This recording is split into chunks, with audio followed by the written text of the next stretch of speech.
Wir haben letzte Woche etwas Neues begonnen. Für diejenigen, die nicht dabei waren letzte Woche, kann man zu den Website gehen, gospellifecenter.de, und kann man dort bei Predigen das nachholen aus MP3.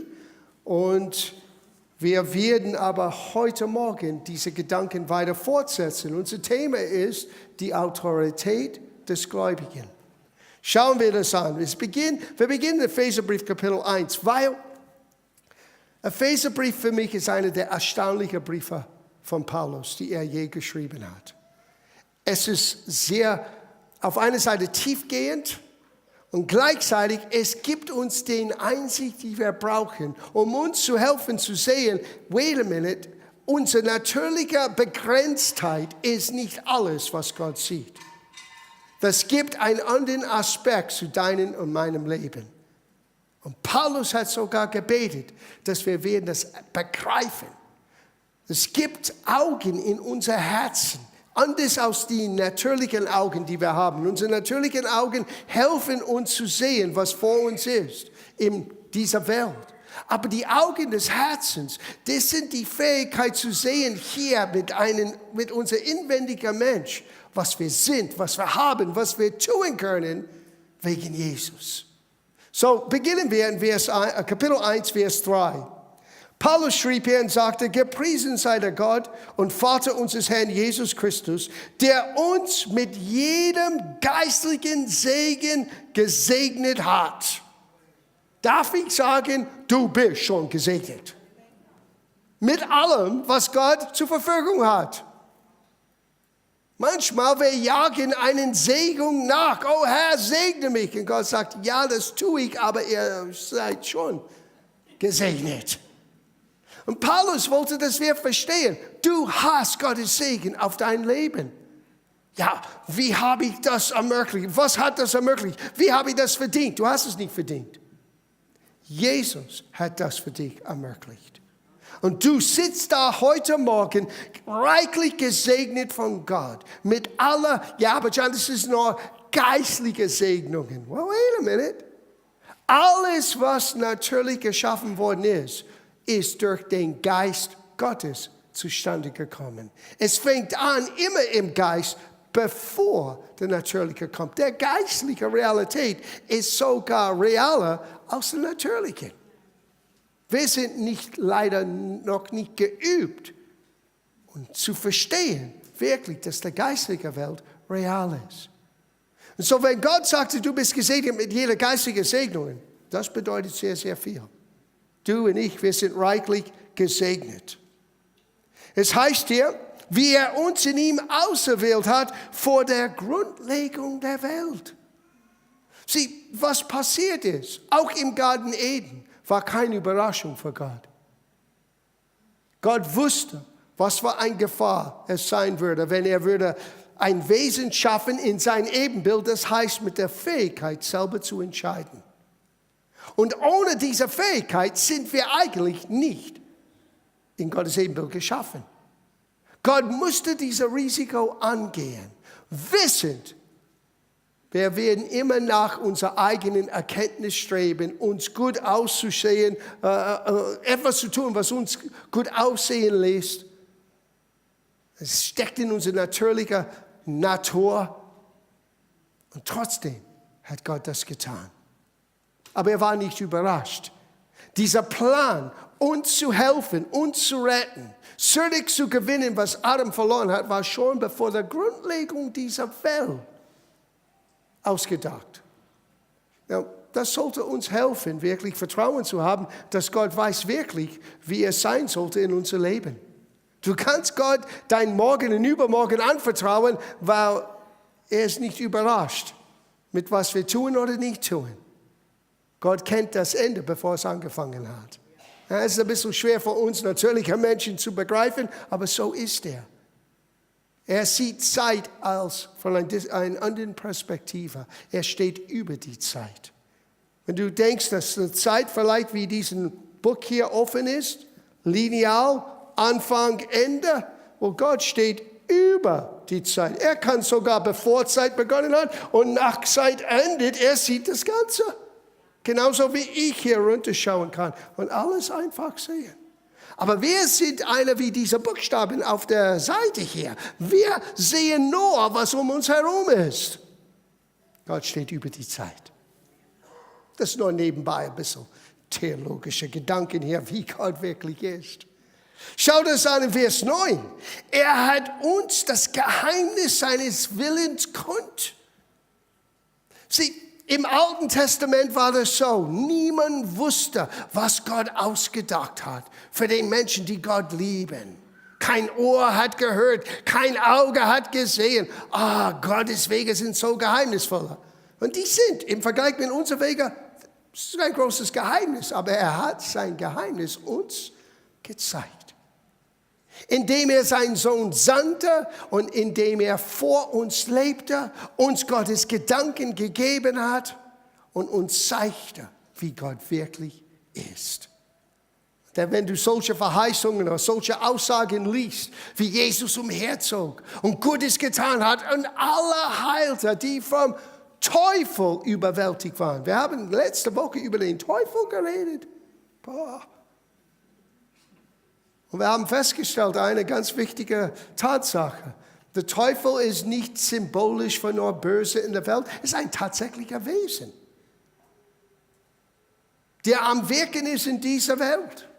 Der Menschen versuchen ständig abzulenken und abzubringen von Gott selber. Aber Gott hat dich und Gott hat mich. Und Gott hat alle Gläubigen in dieser Welt und er hat uns als Licht in eine dunkle Welt gesetzt. Damit wir die Güte Gottes Menschen zeigen könnten. Nicht nur erzählen, nicht nur Worte plappern, sondern auch zeigen durch unser Tun. Das ist deine und meine Aufgabe. Und Gott möchte, dass wir inspiriert sind, dass wir motiviert sind, mit ihm zu ziehen. Und deswegen hat er uns durch seinem Wort sein Wille gezeigt. Sein Wort ist sein Wille uns gezeigt. Biblisch gesehen uns geoffenbart. Und wir werden gleich jetzt lesen, wie wichtig es war für Paulus. Wir lesen jetzt ab Vers 16.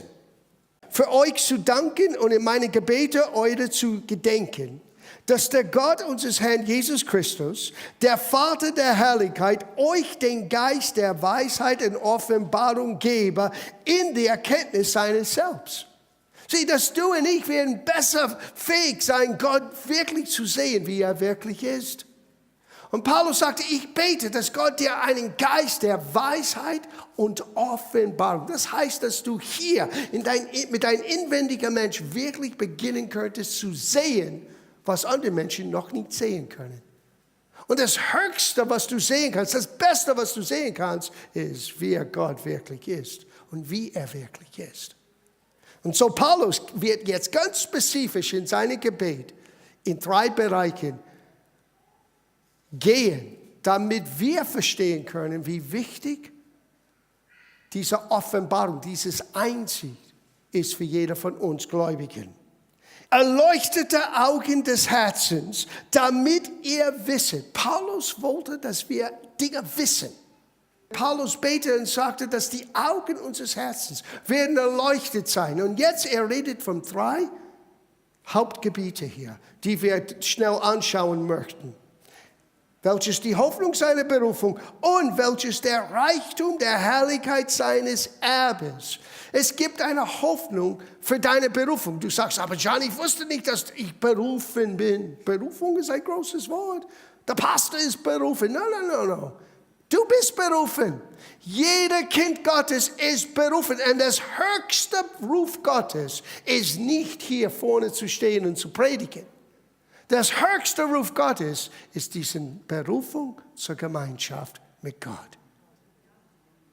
Wir würden alles im Gange setzen, nah bei jemandem zu sein, der für uns eine gewisse Vorbild ist. Und Gott sagte, hey, ich möchte mit euch rumhängen. Ich möchte mit euch Gemeinschaft haben. Gemeinschaft ist nicht dieses fromme Spiel. Gemeinschaft ist, wie geht's dir heute? Und wie geht's dir heute? Und Gott möchte mit dir reden. Gott möchte dir zuflüstern, seine Gedanken. Weil er sieht alles und er möchte das mit uns teilen. Und Paulus sagte, ich bete, dass ihr wach werden, dass ihr sehen würde. Das gibt eine Hoffnung für deine Berufung. Und es gibt Herrlichkeit zu deiner Erbschaft. Wow, du bist Gottes Erbe. Du bist sogar Miterbe mit Christi genannt. Es ist nicht so wie bei uns im Natürlichen oder wie es damals war mit das jüdische Volk. Damals mit das jüdische Volk, interessant, damals mit das jüdische Volk, der Erstgeborene hat doppelt so viel bekommen. So, wenn du das Glück hattest, der Erstgeborene zu sein, du bei den Vorlesung des Testaments könnte sagen, sorry, liebe Geschwister, doppelt bekomme ich. Und hier kommt Christus, er ist unser großer Bruder, der Erstgeborene aus dem Toten. Und er sagte, no, nicht bei uns, wir sind alle Gleicherbe. Was immer ich habe, habt ihr auch. Alles, was der Vater Christus gegeben hat, nach der Auferstehung, gehört uns. Und Paulus sagt, ich bete, dass du beginnst, das zu verstehen, wer du jetzt bist, mit wem du zu tun hast. Das gibt eine Berufung zur Gemeinschaft. Das gibt eine Erbschaft, die dir gehört. Und nicht nur das. Schauen wir das nächste Teil an, weil das ist unser Hauptthema. Die Hoffnung seiner Berufung, der Reichtum, der Herrlichkeit seines Erbes, welches auch die überwältigende Größe seiner Macht sei an uns, die wir glauben, vermöge der Wirksamkeit der Macht seiner Stärke, welche er wirksam gemacht hat in Christus, als er ihn aus den Toten auferweckt. Sieh, das war das größte Kraftakt Gottes aller Zeiten. Niemand wurde aus dem Tod wieder lebendig gemacht. Jesus ist nicht zurückgekommen vom natürlichen Tod. Jesus schmeckte diese Trennung mit Gott, was du und ich hatte, dieses Geteiltsein von Gott, was Adam bewirkte durch sein Hochverrat. Jesus hat das für uns geschmeckt. Und niemand seit Adams Übertretung ist je zurückgekommen aus dem Tod. Deswegen hat Jesus gesagt am Kreuz, mein Gott, warum hast du mich verlassen? Er ist getrennt von Gott geworden. 3 Tage und 3 Nächte. Er litt mit unserer Schuld. Und was der Feind nicht dachte, Gott hat ihn von den Toten auferweckt. Das war das größte Kraftakt Gottes. Und Paulus sagte, ich möchte, dass du verstehst, diese Macht Gottes ist jetzt aktiv in deinem Leben und für deinem Leben. Na, sieh, wenn all das würde automatisch sein, denn es war nicht nötig für Paulus, das alles aufzuschreiben. Ja, du musst nur zu Jesus kommen, alles wird heile Welt sein. Nein, wir leben nicht in heiler Welt. Wir leben eigentlich in einer gefallenen Welt. Wir leben in einer Welt, wo so viele Dinge, die ungerecht sind, geschehen. Und manchmal wir stehen da und wir fragen uns, ja, und wo ist Gott? Paulus sagte, ich bete, dass du beginnst zu sehen, wo Gott ist. Er ist in deiner Gemeinschaft. Er ist in seiner Verheißung. Er ist in die Erbschaft, die er für dich ermöglicht hat durch Christus. Und seine Kraft stellt dir zur Verfügung. Na, Paulus ist noch nicht fertig. Schau das nächste Teil des Satzes an. Er sagte hier, diese Kraft, die Gott ausübte, als er Jesus von den Toten auferweckte und ihn zu Rechten setzte in den himmlischen Regionen, schau das an, hoch über jedes Fürstentum, jede Gewalt, jede Macht und Herrschaft und jeder Name, der genannt wird, nicht allein in dieser Zeitalter, sondern auch in der zukünftigen, das heißt für immer und ewig. Jesus ist so weit erhöht, dass er steht über alles und alle Namen in dieser Welt und in der zukünftigen. Okay, was hat das zu tun mit mir? Schau den nächsten Satz an. Und wobei er alles unter seine Füße, lass uns hier eine tiefgehende Frage stellen. Gehört die Füße zum Leib? Ist nicht Jesus das Haupt der Leibe Christi genannt? Es ist das Haupt. Was bist du? Es kann sein, ein Finger, ein Ohr, eine Nase, ein Arm, ein Fuß. Egal welcher Teil, welche Aufgabe du hast im Gottesreich, du gehörst zum Leib Christi. Und alles ist unter seiner Führung. Wenn du das niedrigste Teil, das kleinste Teil vom Leib Christi bist, stehst du weit über alles. Und jeder Name, der genannt ist. Und nicht nur in dieser Welt, auch in der zukünftigen. Er redet von uns. Und schau das an, das ist ein Hammer. Er hat ihn auferweckt. Und wobei er alles unter seine Füße tat und ihm zum Haupt über alles der Gemeinde gab. Diese Aussage, alles der Gemeinde gab. Sagt es mit mir. Alles der Gemeinde gab. Na, sag's nochmal, als ob du das wirklich glaubst. Alles der Gemeinde gab. Als ich das las, ist wie eine Explosion. Jesus hat all das für dich und für mich getan. Jesus bräuchte nicht einen Namen, die über alle Namen waren, für sich selber. Er war schon über alles. Er war von Anfang an Gott der Sohn. Er war bevor Zeit begonnen hat, er lebte mit Gott, Elohim, Gott Vater, Sohn und Heiligen Geist.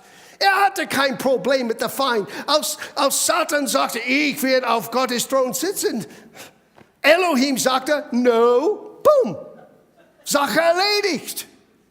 Wir hatten das Problem. Jesus sagte, ich sah, wie Satan gefallen ist auf die Erde. Das haben wir letzte Woche studiert. Wir waren verbunden, wir waren gebunden. Und Jesus hat das für dich und für mich getan. Wir hatten es nötig gehabt, eine Erbschaft zu haben, eine Berufung zu bekommen und Zugang zu solcher Macht und Kraft. Und jetzt Jesus ist erhöht über alle anderen Namen und er tut das und gibt das alles der Gemeinde. Die Gemeinde sind jeder Mensch, der an Jesus Christus glaubt. Wir sind sein Leib. Wow. Und Paulus sagt, ich bete, dass du das verstehst. Well, es geht weiter. Dürfen wir das lesen? Dieser Brief ist nicht ursprünglich in Kapitel und Vers geschrieben. Das war ein Gedanken, ein Brief. Und Kapitel und Vers sind hunderte von Jahren später ergänzend reingeschrieben, damit, wenn wir studieren, wir können sehr schnell finden, okay, wir wollen zu Kapitel 2, Vers 1 gehen. Das ist hilfreich. Aber manchmal es kann auch ein Hindernis sein. Wir manchmal vergessen, dass was wir jetzt lesen, hängt zusammen mit was wir gerade gehört haben. Paulus möchte uns nicht nur helfen zu sehen, was wir sind und was wir haben und was wir tun können. Er möchte uns daran erinnern, von woher wir gekommen sind. Weil das hilft uns, Menschen nicht zu richten. Weil der einzige Unterschied zwischen dir als Gläubiger und einem Mensch, der nicht gläubig ist Jesus. Es ist Jesus, alles seine Gnade. Und was für mich so wichtig ist hier, was wir gerade gelesen haben in Kapitel 1, das ist eine der tiefgehendsten theologischen Aussagen im Neuen Testament. Und Menschen beschäftigen sich seit Jahrhunderten mit diesen Aussagen, aber die meisten Christen leben in was wir nennen positioneller Wahrheit. Positionelle Wahrheit ist das erste Einblick. Oh, das bin ich, das sind wir als Christen, da gehören wir. Das ist gut, da beginnt das. Aber wisst ihr, was Gott haben möchte und was Paulus gebetet hat? Dass du gehst von positioneller, theologischer Gedanken zu einer Realität in deinen Alltag. Wir nennen das erlebte Wahrheit oder erlebter Glaube. Und das ist die Herausforderung, das ist mein Hauptlebensziel, ist jeder Gläubiger, die irgendwo mein Dienst hört, dass die werden ermutigt sein von positioneller Wahrheit, wo wir nur über die Bibel reden, zu wo sie den Bibel anziehen und es in die Bibel ausleben. Und so Paulus möchte, dass du nie vergisst, Und dass ich nicht vergesse, von woher kommen wir? Schauen wir das an. Auch euch. Spricht er uns direkt an? Ich schließe mich selber an. Er redet zu uns. Auch euch, die ihr tot waret. Wann war ich tot letztes Mal? Letzte Woche, wir haben es definiert. Getrennt sein von Gott. Durch Adams Übertretung. Tod kam auf jeder Mensch. Hat uns sogar gefesselt. Hat Menschen zu Knechte gemacht. Die lebten ihr ganzes Leben lang mit Angst vor Tod. Und Tod ist ein Feind. Sogar der letzte Feind, die Jesus offensichtlich besiegen wird für alle Menschen. Er hat den Preis schon bezahlt, aber dieses Urteil ist nicht ausgeübt. Er sagte, auch wir waren tot durch unsere Übertretungen und Sünden, in welchen ihr einst wandelte nach dem Lauf dieser Welt. Now, das ist so wichtig, wenn du letzte Woche hier warst. Jetzt schau, wie diese Welt ist. Schau, wie du warst, bevor jemand dir erzählte von Jesus. Schau, wie dein Leben war, in welche Einflüsse du lebtest. Und das wird dir helfen, vielleicht Menschen, die du kennst, besser zu verstehen, die vielleicht noch nicht zu Jesus gekommen sind. Warum tun sie, was sie tun? Well, schau das an, wir waren alle so. Wegen unserer Sünde und Schuld. Es heißt hier, in welcher ihr einst wandelte nach dem Lauf dieser Welt, nach dem Fürsten, der in der Luft herrscht. Sieh, wenn du glaubst, ja, well, Gott hat alles unter Kontrolle. Ja und nein. Alles in Gottes Reich hat er unter Kontrolle. Aber wir leben im Feindesgebiet. Die ganze Welt liegt in Dunkelheit. Der Fürst dieser Welt herrscht in der Luft, in den geistlichen Bereich direkt um uns herum. Der in der Luft herrscht, dem Geister, der jetzt in den Kindern des Ungehorsams wirkt, unter welchen auch wir alle einhergingen in der Lusten unseres Fleisches, indem wir die Willen des Fleisches und der Gedanken taten. Wir waren Kinder des Sohnes von Natur. Na, wenn du das nicht verstehst, ist es beleidigend.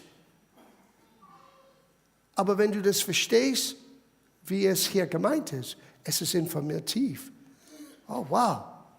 Deswegen war ich so, wie ich war, selbstsüchtig und geizig und all die Dinge, die wir alle sind in irgendeiner Form. Einige sind besser als andere, das gebe ich zu. Einige sind schlimme Sünder und einige sind sehr gute Sünder. Gebe ich zu. Aber unsere Moral ändert uns nicht. Es braucht ein Wunder. Es braucht ein Wunder.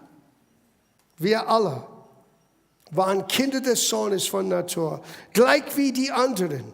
Gott aber, der reich ist, das ist ein Gott aber, die ich liebe.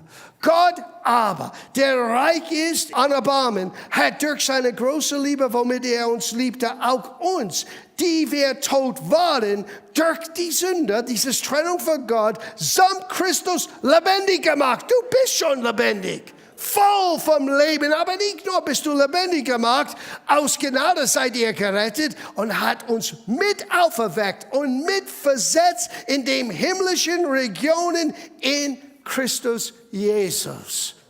Boah. Mit auferstanden, mit erweckt. Es gibt kein Blue Mondays. Es gibt kein, oh, es ist schon Freitag. Oder für mich ist es schon wieder Sonntag. Mein Hauptarbeitstag. No! Jeden Tag. Du musst dran denken, ich bin mit erweckt und mit auferstanden und ich sitze jetzt in himmlischen Regionen mit Christus. Das ist eine Position von Macht und Vollmacht. Und leider, die Zeit ist schon vorbei.